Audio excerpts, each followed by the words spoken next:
Hey everyone, welcome back to Winter is Taking Forever, our Game of Thrones recap show. I am Adam Ganser. I am Carmen Angelica. And we are finally back, and not in Marine. No. When we were watching that map, not one weird fucking machine with a pyramid. So it started off pretty great, I thought. Did you like the first scene? I really did. I enjoyed right away. There was no intro. And I was like, "What is this world?" I need my intro. I need the music and the robotics. Like I need it. But then but it was kind of. I liked the scene a lot, but you kind of knew. Kill them all by poisoning? Great. Not enough poisoning in the show. But I did know it was Arya right away. Like the season 6 finale where we saw Walder Frey get killed, kind of made this scene a bummer because it wasn't.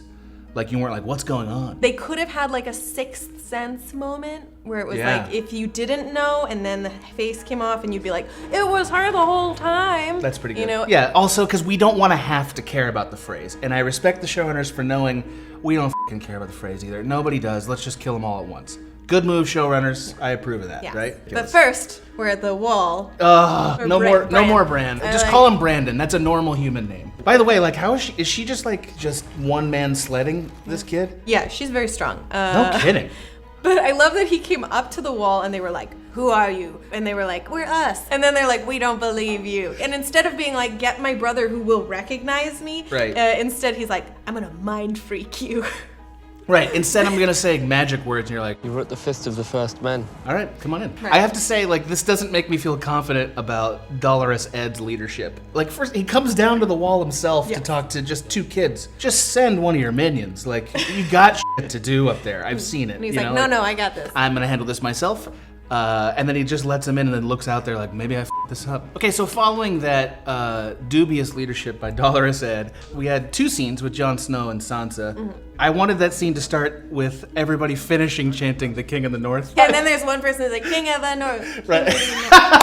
One guy who doesn't know. Jon Snow is like, we're gonna fight. And then they're like, and then he's like, and we need the women to fight too. And they're like, no. And then Lady Mormont comes in. And she's like, I'll fight. And everyone's like, yeah, she will. And then one guy's like, I don't want her to fight. And then she's like, I don't have to ask your permission. And then he's like, okay. I will poke you in the eye with these child fingers. I love her. I want her to be my child. When I have a child, I want Lady Mormont to be my child.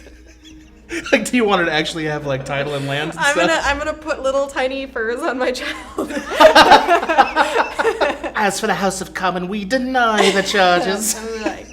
That's right, sweetie. I'm so proud of you. We do deny the charges. I mean, we know there's going to be 10 or 15 Game of Thrones spin-offs. That's a thing. I don't know how many. If one of them isn't Lady Mormont says the darndest thing, I don't know what the they're doing. I don't plan on knitting by the fire while men fight for me. So we didn't talk about the important thing, which is Jon Snow and Sansa are at Loggerheads. Yeah. She is technically the most Stark of Starks at this point. Yeah.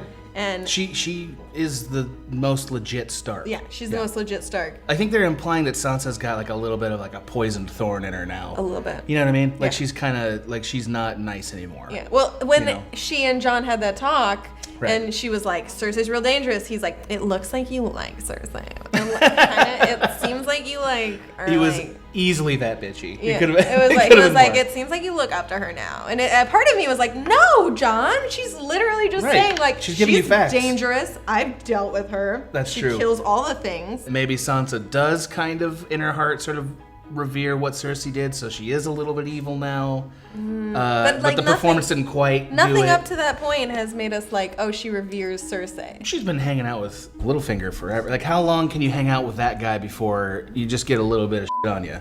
All he does is kind of whisper through clenched teeth. That's his whole job, I feel like. What do you want that you do not have? Do you notice that's a thing with all of the, Cersei is all about that clenched They all speech are. talk. There's so many of them, yeah. All our kids are dead now. What about fate for us? Yeah. What about a dynasty for us? They cut to Cersei immediately after. Painting a mural. Mural she can walk through. But she's not painting it. She has a guy She's having it done, and then she's kind of walking through it, which is also wouldn't it be wet? She was walking through that it painter's right probably I'm not done yet. You're gonna have to get new shoes. You know that, right? Also, we need you to wear those little booties. Real quick side note. We know that people in Westeros got a STEMI package. in the off season. Yes. Because the Lannisters have some of the coolest armor we've never seen before ever. Yeah. Like they're in third act villain armor mode right now. Everything's been revamped. Oh, it's all like black with like chrome trim and like the red capes are like blood red. Yeah. You know what I mean? It's like When they before spent they some were- money on that. So this week on shipping ships, Speaking of relationships. yeah, Yersi is a thing that might happen. Euron and Cersei. This is just for you fans out there. He actually looks like Jeff Tweedy of Wilco. Yeah. That is who he looks like. Yeah. Like, put a side by side up, editor. Look at that shit. And so, like, Cersei, like, kind of lets him flirt with her. Yeah. And then she's like, no, you're gonna have to do more to marry this Cersei. And, like, Jaime, meanwhile, is like, this is bullshit. Yeah. Yeah, and I also love that her version of flirting is just like sitting stock straight and like every now and then That's kind of her whole job. her hand moves. This guy is nothing. His claim to fame is that he survived a drowning. Yeah. That's his whole job. He survived drowning and Right. he somehow got all of these ships together. Again, stimulation package. This is more proof that there was a Bravo stimmy package in the offseason because those ships are swaggy. And we know they built them in a hurry because fucking Yara and Theon took all their goddamn ships. Yeah. So they had to like build more ships and that's what they built off the rocks and fucking driftwood on that island? Bullshit. That's some Bravos money. That dude's in debt. That guy's in Trump level debt. Yeah, that's why Yeah. he's like, I gotta marry you. And then they're like, we're also in debt. And our next segment is this a musical montage? That's a legitimate question. Yeah, because it's Sam and he's just dealing with shit and like food that looks like shit, and then also just him doing like, Right. It felt like the beginning of Money by Pink Floyd.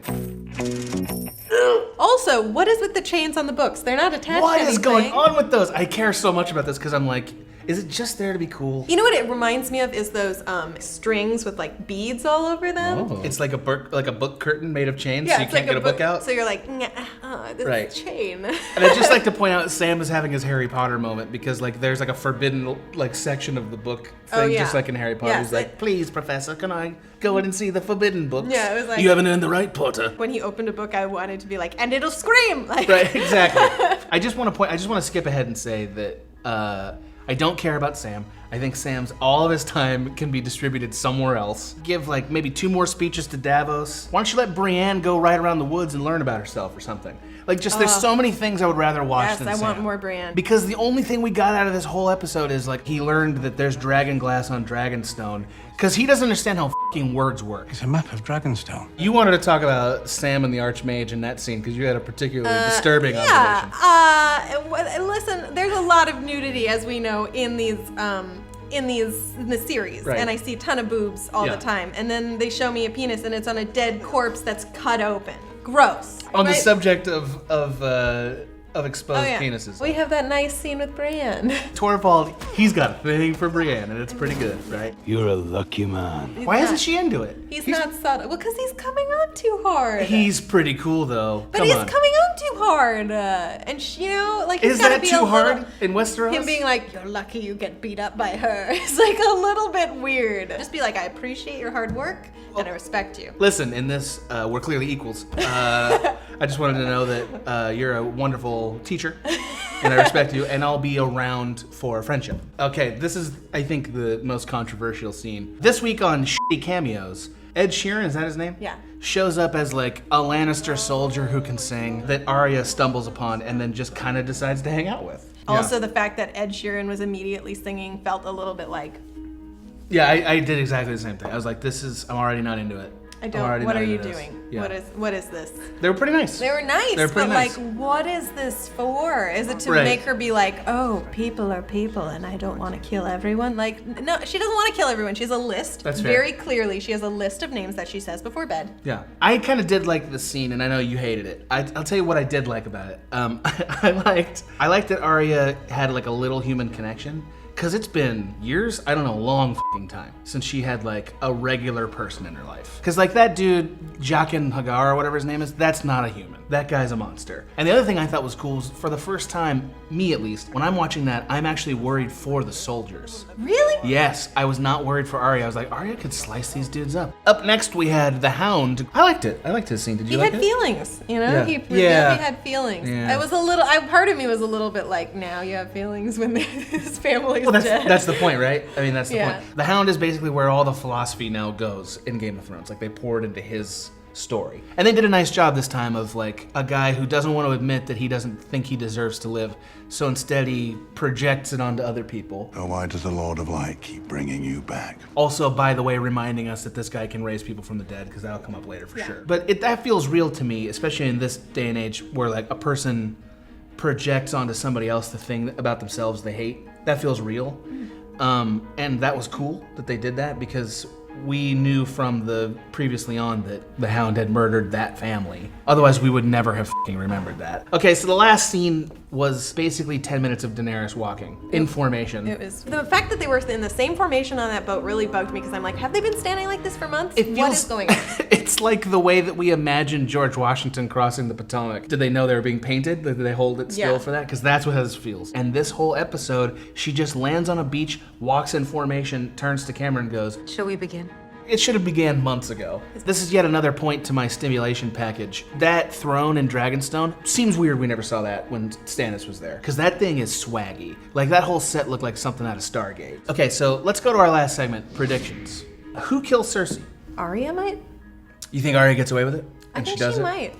I don't know who Or the maybe most... she helps Daenerys.